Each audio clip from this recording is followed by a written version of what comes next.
Hola a todos y todas, sean muy bienvenidos a una nueva edición de nuestro video podcast En el Aire. Hoy día nos encontramos con Mauricio García, miembro, Project Manager de nuestro equipo de Ingeniería y Construcción de Enel Green Power. Muy buenas tardes, Mauricio. Buenas tardes, muchas gracias por la invitación. Mauricio, para iniciar, cuéntanos un poquito, ¿hace cuánto estás involucrado en el desarrollo de proyectos renovables? Bueno, yo entré a la compañía aportando desde una empresa externa más o menos en el año 2008 o 2009 y ahí empezamos con el desarrollo de las primeras plantas eólicas, principalmente en el norte. Y eso después, digamos, a medida que los proyectos fueron avanzando, Enel ejecutó una opción de compra de esos proyectos de la compañía en la que yo participaba y varios de esas personas vinimos a trabajar como ya un departamento de desarrollo de proyectos internos de Enel. ¿Ya? Eso tú sabes que la cadena de valor es desarrollo de negocio, ingeniería de construcción, operaciones, ¿no? En ese momento los proyectos, así como empezaron a madurar los proyectos, también empezaron a madurar las personas, ¿no? Entonces ya en el año 2015, algunos de nosotros que veníamos desarrollando los proyectos, que habíamos criado a estos hijos, digamos, pasamos a la etapa siguiente. Así como el proyecto pasó a construcción, nosotros pasamos a liderar los equipos también de ingeniería y construcción para poder materializar esos proyectos. Así que desde los 2015 más o menos que ya estoy en ejecución de proyectos, viendo cómo todos los desarrollos se van materializando y se entregan a operaciones. Es un largo camino y con harta experiencia, harto detalle respecto, harto aprendizaje también. Exacto, sí. Entremos en el foco, ¿cierto?, de esta conversación. Hoy día habíamos conversado anteriormente sobre la hibridación.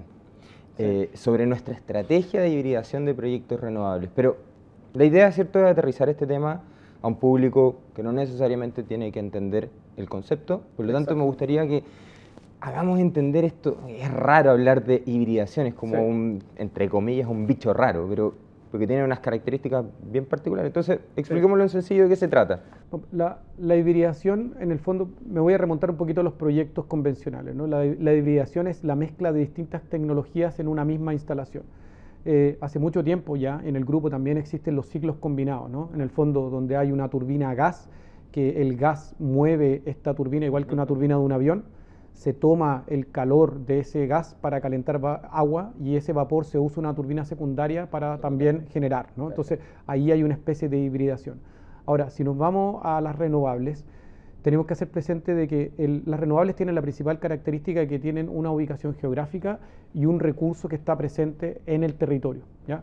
Entonces ese recurso también tiene una presencia que, digamos, en general fluctúa entre el 20 y algo por ciento y el 40% del año, ¿no? O sea, si un año tiene 8.760 horas, un 35%, eso significa que el factor de planta de esa tecnología está presente un 35% del tiempo. Siempre dependiendo de la tecnología, estamos hablando solar, geotérmica, claro. En el caso de la geotérmica no, porque... geotérmica tiene un 98%. Por eso, claro, pero no, en lo particular hablamos de lo solar y de lo eólico, exacto. Tiene una temporalidad que es la variabilidad. Y un lugar. Perfecto. Y un lugar, ¿no? O sea, en el fondo, por eso es que también existen los nodos de renovables, ¿no? Donde está la solar muy presente, donde está la eólica muy presente, con varios competidores a los lados, y es por eso, porque está sectorizada, ¿no?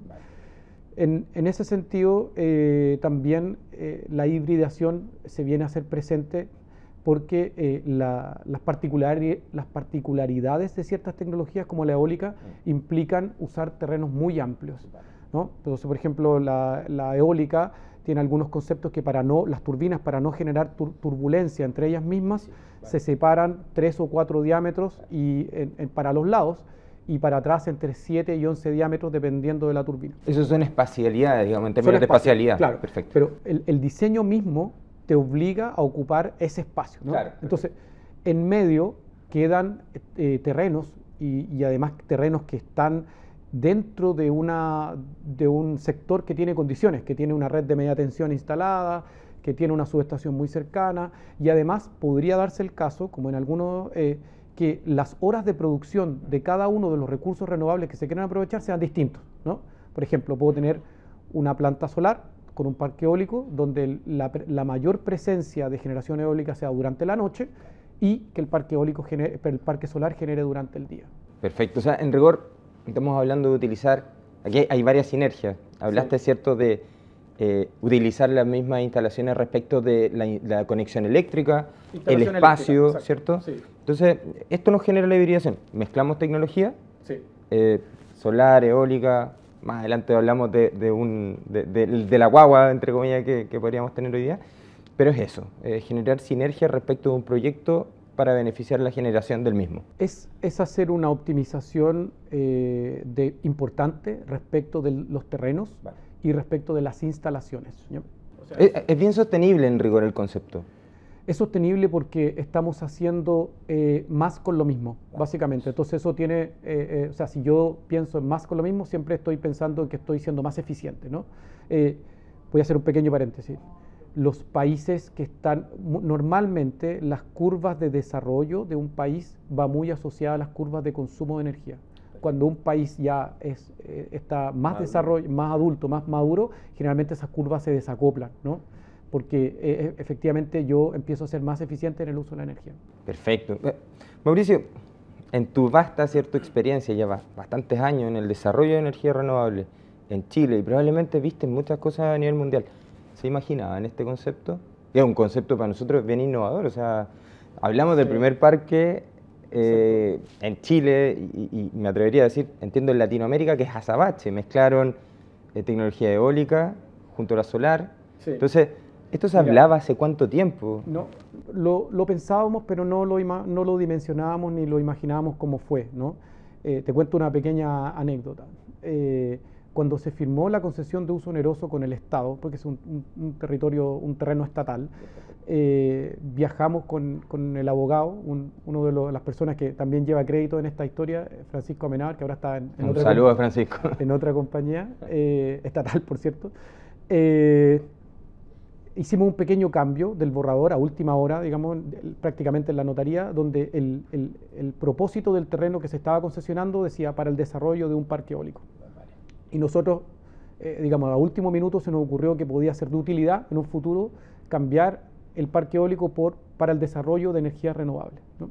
Entonces, ese fue el cambio, y ese cambio hoy día se materializa en una planta que se llama Azabache, que es la primera planta híbrida. Entonces, hoy día 2024, estamos viendo el fruto de un cambio que lo pensábamos ya en 2010, ¿no? 2010 dijimos, aquí se puede aprovechar algo, se puede hacer. Después ganamos otras concesiones, ganamos Sierra Gorda Este, que era un parque eólico, donde ya per se las turbinas quedaron mucho más separadas, donde el área fue mucho mayor, pero ya se sabía que íbamos a poder desarrollar una planta híbrida, ¿no? Entonces, eso hoy día existe y se llama Sierra Gorda Solar. Perfecto. Mauricio, es relevante, yo creo, hoy día pensar en los beneficios que nos entrega la hibridación y la estrategia que hemos asumido nosotros, que en rigor hoy día todos nuestros proyectos van hacia ese camino. Más adelante te voy a hacer una pregunta respecto de una tecnología que se está adicionando y va a ser muy relevante, pero ¿qué beneficios le trae al sistema? O sea, hoy día tenemos una penetración de energía renovable, no me acuerdo el porcentaje, entiendo cerca del 35% o más incluso, y hoy día mismo el coordinador comentaba que a 2026 proyectan que durante el día la generación sea 100% renovable. Exacto. Entonces, ¿qué nos ayuda? ¿Para qué nos ayuda este tema?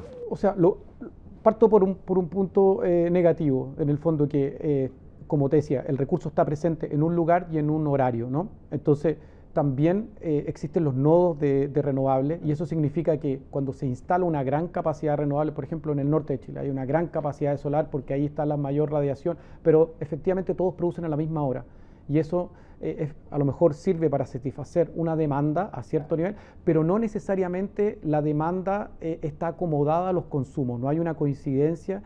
Entonces, yo ya teniendo dos tipos de tecnología voy a tener diferentes horarios de generación, ¿vale? Entonces, con eso ya en el mismo territorio estoy generando con solar y con eólica en distintos horarios. Flexibilidad. Flexibilidad, una flexibilidad tremenda también, pero también hago un pequeño paréntesis también sobre los precios. Los precios se tarifican según el costo variable de las plantas, y el costo variable también dentro, lo principal, lo que más pesa es el costo del combustible. Entonces, si yo tengo una planta de carbón, por ejemplo, probablemente el costo... Hoy día nosotros no tenemos nada de carbón. No tenemos nada de carbón, pero sí es importante que cuando sube la demanda, si la última planta en entrar fue una carbonera, por ejemplo, el costo marginal lo da el costo variable de esa carbonera. Entonces, en nodos donde hay mucha renovable, efectivamente el costo de la energía es cero. Estoy hablando de mercado spot, ¿no? Perfecto. Venta de mercado spot, no tiene nada que ver con los clientes residenciales. Pero cuando eso pasa, al final del día hago la analogía con el agua. Es como que nuestras plantas produjeran agua. Cuando yo tengo exceso de producción de agua, yo tengo que vertir el agua que me sobra porque no la puedo utilizar. Y eso es lo que está pasando hoy en día. Producimos mucha energía renovable en horarios donde no toda se puede consumir o no toda se puede transportar a los consumos. Y ese es un problema. Entonces, aquí ya me meto en lo que hablábamos o el terreno donde queríamos entrar. Junto con la hibridación es muy oportuna la aparición de las baterías, ¿no? Entonces, ¿qué nos permite las baterías? Tener distintos horarios de generación, pero también podemos guardar energía para cuando más se requiere, cuando más se demanda. Entonces, a medida que va entrando la demanda de clientes, digamos, que se consume, voy a tener a lo mejor puntas, voy a tener horarios máximos de consumo, yo voy a poder satisfacer la demanda con plantas de costo variable muy bajo. Te entiendo, perfecto. Ahora, voy a hacer la explicación y la bajada, porque estamos hablando de mezclar distintas tecnologías, partimos con la solar y la eólica, claro ejemplo Azabache. Exacto. Pero aquí está la sorpresa, digamos, hoy día podemos también hablar de una hibridación en función de las baterías, y ahí estaríamos mezclando eólico, solar, junto a sistemas de almacenamiento. Efectivamente, lo que me permite es como emular a las antiguas centrales de bombeo. Claro, yo te decía, ¿por qué hablamos de las baterías con esto? Es por eso, ¿no? Exacto, porque el recurso, como te decía, tiene la particularidad de estar presente en un momento. Claro. Yo con eso rompo esto, en el fondo agarro mi energía y yo o la puedo despachar en el momento que lo requiero o la guardo para cuando sea más apropiado despacharla. Es como hablar de un embalse. Es un embalse, efectivamente. Por llevarlo un poco a lo que tenemos hoy día, ¿cierto? Claro, y además la batería también nos permite asociarlo a una planta de generación donde yo tomo mi energía y en vez de despacharla la guardo para... O también puedo, con las baterías, solucionar problemas de congestión en línea, ¿no? Entonces, imagínate un tubo de agua que es muy grande, donde vienen muchos litros de agua, pero en la siguiente transición hay un tubo más pequeño. Entonces, ¿yo qué hago? Instalo una piscina al costado de la línea donde yo puedo regular los flujos de agua o de energía. Estoy haciendo una analogía en ese sentido. Entonces, la batería viene también a solucionar temas sistémicos, temas de oferta, de demanda y por supuesto todo asociado a los precios, ¿no? O sea, quiere decir que con esto podemos hacer más en cuanto a utilizar las mismas instalaciones, los mismos terrenos, las mismas concesiones de uso oneroso estatales, siendo más eficientes, pero además trasladar esta energía a horarios donde la gente más la requiere. Que la gente entienda, ¿cierto? Y en resumen, puros beneficios de la hibridación. Flexibilidad, nos entrega mayor capacidad, ¿cierto?, para utilizar la energía en distintos horarios cuando lo queramos. Exacto. Sostenibilidad, en términos territoriales. Sí. ¿Qué otro se me queda dando vuelta? También, digamos, siempre a la renovable se le critica que tiene muy poca presencia, ¿no? Y con esto también aplanamos la curva, extendemos la curva. Siempre hay tecnologías igual renovables, por ejemplo, como la solar de concentración, que buscan tener una presencia 24 horas. Cuando hablamos de esa presencia, tú te refieres a la variabilidad de la energía, ¿no? O sea... Exacto, que en el fondo, como te digo, que los recursos renovables pueden estar presentes en distintos horarios. Perfecto. En la misma planta. Exacto. Ya no quedo sujeto a que la planta eólica produzca durante la noche, qué sé yo, donde a lo mejor la energía es necesaria en otros nodos, entonces hay pérdidas en la transmisión, hay pérdidas, entonces eso ahora ese es mucho más eficiente teniendo diversificación. La palabra es diversificamos también las tecnologías en la misma instalación. Perfecto, Mauricio. Bueno, muy claro. Gracias por tus conceptos, por haber aterrizado un poco este tema que, como te decía al principio, suena raro, la gente de pronto no entiende cuando hablamos de hibridación a escala industrial, etcétera, etcétera. Entonces, nada, muchas gracias. Espero que siga en el desarrollo de energías renovables con nosotros. Y nos despedimos entonces. Muchas gracias por la invitación y espero haber podido aclarar sus dudas y haber aportado en este podcast. Muchas gracias a todas y todos y nos vemos hasta la próxima en este video podcast En el Aire.